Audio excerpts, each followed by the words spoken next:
টিনটিনের বিয়ে উপলক্ষে সবাই মিলে অনেক মজা করতে থাকে। এর মধ্যেই কোজাগরি বলে, তাহলে আশীর্বাদটা হয়ে যাক। এরপর টিনটিন বলে, ঠাম্মি তো এই বাড়ির সব থেকে বড়, ঠাম্মি আশীর্বাদটা করুক সবার প্রথমে। এরপর ঠাম্মি আশীর্বাদ করতে থাকে। আর তখনই কোজাগরি বলে, মা তাড়াতাড়ি আশীর্বাদটা শেষ করুন, তারপর আমি আছি তো। ঠাম্মি বলে, তাড়াতাড়ি কেন শেষ করবো বৌমা? আরে বাবা আমি তো করছি নাকি দাঁড়িয়ে আছি।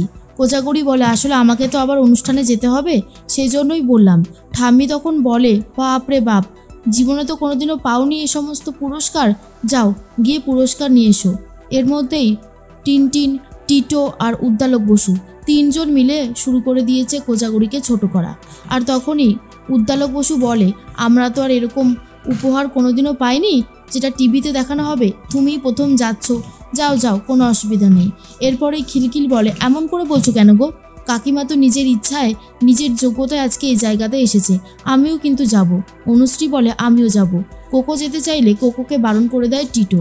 আর তখন উদ্দালক বলে, সবাই মিলে গেলে কি করে হবে, বাড়িতে তো কাউকে থাকতে হবে তাই না?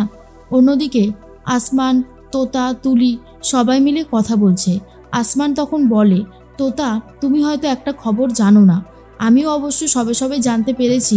যবে থেকেই জানতে পেরেছি তখন থেকেই ভাবছি তোমাকে কখন কথাটা বলবো। তোমার বাপের বাড়িতে অনেক বড় উৎসব হচ্ছে, আজ টিনটিনের বিয়ে। কথাটা শুনে কোজাগরির মেয়ে মানে তোতা অবাক হয়ে যায় আর বলে, কি বলছো, এটা হতে পারে না, এত বড় একটা অনুষ্ঠান আর আমাকে কেউ জানালো না, এটা সম্ভব? তোতার কথা শুনে আসমান বলে, কেন সম্ভব না, ওরা তো আর তোমাকে এখন ডাকে না, তোমাকে ত্যায্য কন্যা করে দিয়েছে, সেই জন্যই।